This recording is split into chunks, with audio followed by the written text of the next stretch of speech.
Assalamualaikum warahmatullahi wabarakatuh. Jumpa lagi dengan saya Anggra Putri Tania. Dan kali ini saya akan membahas tentang 9 jenis ruh yang ada di dalam diri manusia. Dan sebelum kita lanjut, jangan lupa like, share, comment, and subscribe IMP Entertainment News Channel. Terima kasih.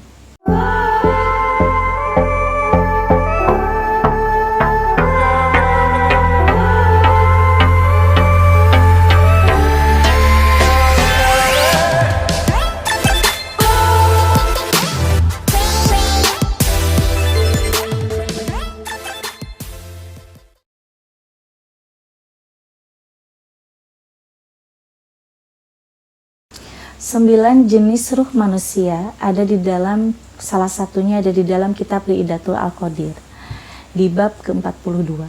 Dan untuk jenis ruh yang pertama itu adalah ruh idopi. Ruh idopi itu adalah ruh yang menguasai tubuh kita. Dan ruh idopi itu menguasai 8 ruh lainnya. Ruh idopi adalah ruh yang memang menguasai diri kita, menjaga kita dalam bangun dan tidurnya. Ruh idopi luar biasa karena memang ruh idopi itu kalau misalkan keluar dari tubuh berarti itu tandanya kita benar-benar meninggal. Untuk jenis ruh yang kedua itu adalah jenis ruh robani. Kenapa bisa dikatakan dengan jenis ruh robani? Jenis ruh robani itu auranya berwarna kuning, dan jenis ruh robani itu yang benar-benar menguasai akal pikiran kita. Kadang-kadang kita tuh bisa berpikir, bisa mengingat sesuatu karena itu ada ruh robani yang ada di dalam diri kita. Saat ruh robani hilang atau keluar dari tubuh kita, di situ pun kita akan kehilangan akal pikiran dan tidak bisa memikirkan apapun atau mengingat apapun. Untuk jenis ruh yang ketiga itu adalah jenis ruh nabati. Ruh nabati itu jika hilang di dalam diri kita atau keluar dari diri kita tidak akan bisa merasakan hawa nafsu amarah, kita tidak akan bisa merasakan lapar, dan kita pun juga tidak akan bisa merasakan apa-apa. Aura dari jenis ruh nabati itu berwarna kuning kehijauan, dan itu ada di dalam diri kita. Makanya di dalam diri kita itu kita benar-benar suka ingin marah sendiri, suka ingin makan yang berlebihan, suka ingin mencaci maki orang, nafsu birahi pun juga muncul di dalam diri kita. Nah, disitulah kita harus bisa mengendalikan ruh nabati agar kita bisa terhindar dari berlebihan dalam perkara hal nafsu lama. Yang keempat itu adalah ruh jasmani. Ruh jasmani menguasai diri kita. Akhirnya manusia itu merasakan rasa sakit. Nah, kenapa manusia bisa merasakan rasa sakit saat disuntik, rasa sakit saat dicubit? Karena itu ada ruh jasmani di dalam diri kita. Jika ruh jasmani keluar dari tubuh kita tidak akan pernah merasakan apa-apa. Walaupun kita dicubit, kita disuntik, kita dipukul, kita nggak akan merasakan apapun. Karena ruh jasmani itu hilang di dalam tubuh kita atau keluar. Maka dari itu kita harus benar-benar bisa mengendalikan atau menyeimbangkan diri kita dan jenis-jenis ruh yang ada di dalam diri manusia. Yang kelima itu adalah jenis ruh kudus. Jenis ruh kudus itu adalah ruh suci yang auranya itu berwarna putih. Ruh suci itu bisa dikatakan ruh kudus karena memang ada di dalam diri kita yang suka membantu kita dalam berpandangan baik kepada siapapun. Nah, jika kita bisa mengendalikan atau kita bisa menyeimbangkan dengan ruh kudus, kita akan selalu berpikiran jernih. Kita akan selalu berprasangka baik kepada siapapun, tidak akan berprasangka buruk sedikit pun. Maka dari itu, ruh kudus harus benar-benar kita jaga di dalam diri kita agar tidak keluar dari diri kita. Kalau sampai keluar, kita akan selalu berprasangka buruk terus kepada orang, dan kita pun juga akan bisa berbuat jahat atau lebih jahat dari orang baik. Yang keenam itu adalah jenis ruh rohani. Jenis ruh rohani itu menguasai di dalam diri kita, dan kita itu selalu berbelas kasihan kepada orang lain jika bisa menyeimbangkan ruh rohani yang ada di dalam diri kita. Jika ruh rohani udah keluar di dalam diri kita tidak akan bisa berbelas kasihan kepada siapapun.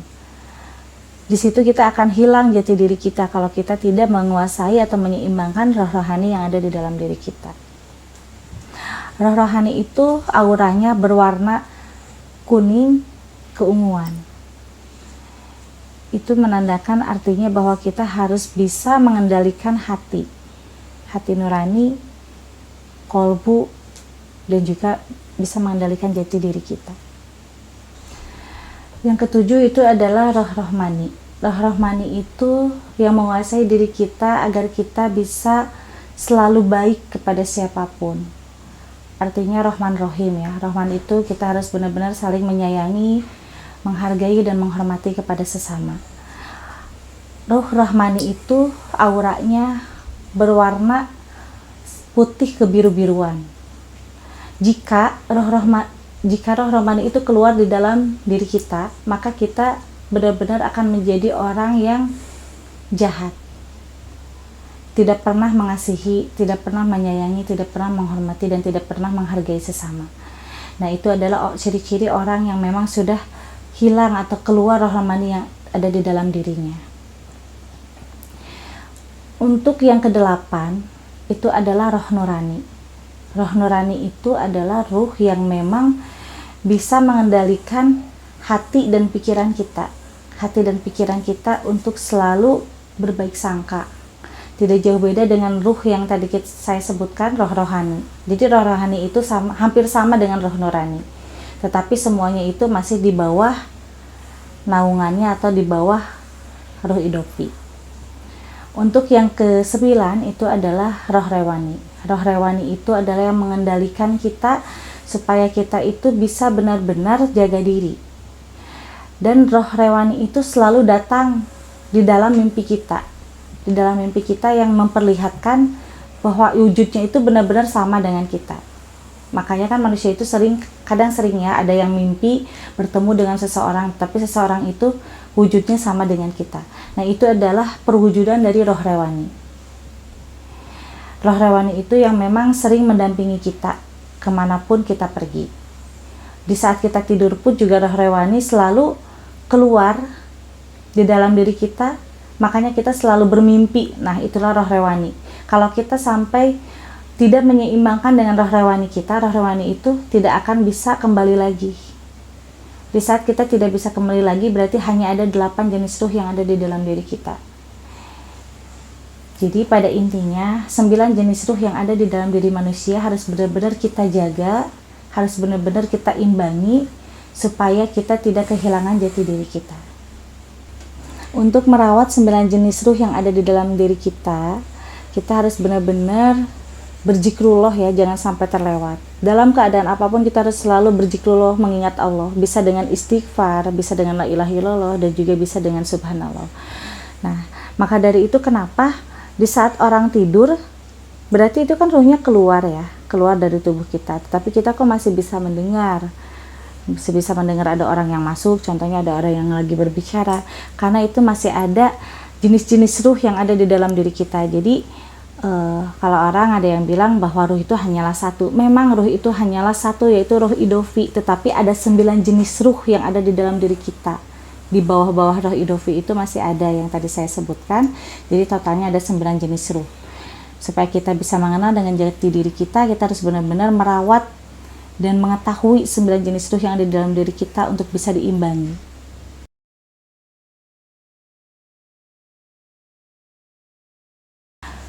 Kalau untuk jenis orang ya yang suka memfitnah orang atau melakukan perbuatan pertikaian, permusuhan atau pertengkaran, berarti itu ruh nurani dan ruh robaninya itu sudah tidak ada di dalam dirinya. Dan dampaknya jika sudah kehilangan salah satu jenis ruh yang ada di dalam tubuh, atau 2 atau 3, itu nanti dampaknya akan kehilangan jati diri dan akan kehilangan akal sehat. Ujung-ujungnya di saat mendapatkan sakaratul maut seperti orang gila. Wallahu alam. Tetapi itu yang memang sudah terbukti ada di saat abad ke-12. Pada saat abad ke-12, di zaman Syekh Abdul Qadir Jailani, ada orang yang seperti itu, bahkan lebih dari ratusan orang. Bisa dikatakan banyak yang sudah kehilangan salah satu dari 9 jenis ruh yang ada di dalam tubuhnya, yaitu salah satu ciri-ciri orangnya yang suka memfitnah, melakukan tindakan pertikaian, pertengkaran, dan juga permusuhan. Di saat mendapati sakaratul mautnya itu akan kehilangan akal sehatnya seperti orang gila.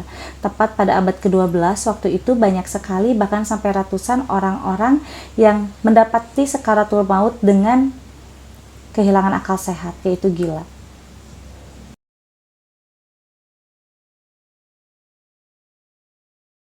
Itu yang hilang di dalam dirinya adalah roh nabati. Roh nabati itu yang benar-benar mengendalikan nafsu lawamah ya, yang dikatakan bahwa kalau kita sudah kehilangan roh nabati di dalam diri kita dan kita juga sudah kehilangan roh rohani yang ada di dalam diri kita, itu pasti kita akan berbuat maksiat. Dalam kata artian maksiat itu kita tidak mengenal dosa gitu sampai akhirnya kelewatan batas.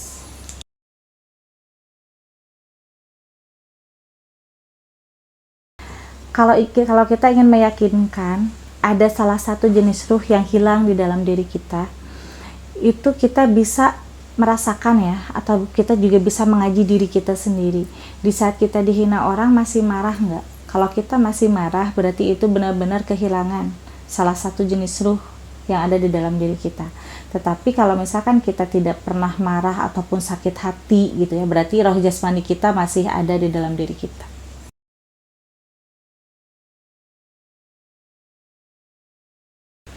Di saat kita mendapati sakaratul maut, satu persatu jenis ruh yang ada di dalam diri kita itu keluar dari tubuh kita. Mulai dari roh rewani ya, roh yang paling terendah.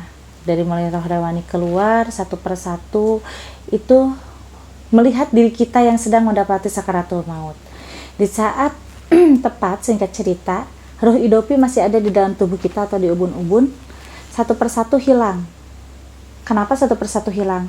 Karena di saat kita mendapati sakaratul maut, kalau ciri-ciri orang yang soleh atau bisa dikatakan ciri-ciri orang yang akan meninggal dengan husnul khotimah, itu akan merasakan sejuk yang luar biasa di saat roh idopi mau meninggalkan dari tubuh kita. Karena satu persatu sudah hilang 8 jenis ruh yang ada di dalam tubuh kita. Makanya di situ kita sudah tidak bisa ada lagi hawa nafsu. Tidak ada lagi rasa sakit. Tidak ada lagi rasa benci kepada siapapun. Tidak ada lagi rasa ingin makan, ingin apapun. Yang kita rasakan hanyalah kesejukan. Yang kita rasakan adalah seperti yang lapang dada ya, luas, sejuk, dan seperti kita akan mendapati sesuatu. Karena itu roh idopi kita akan meninggalkan di dalam tubuh kita. Jadi yang 8 jenis ruh itu akan bersatu dengan roh idopi. Jadi di saat sudah bersatu dengan roh idopi, kita benar-benar meninggal dan tidak bisa kembali lagi ke alam dunia. Ya pemirsa, untuk sementara segini dulu pembahasan dari saya. Mungkin kedepannya saya akan membahas tema yang lain. Saya Anggra Putri Tania, pamit undur diri. Wassalamualaikum warahmatullahi wabarakatuh.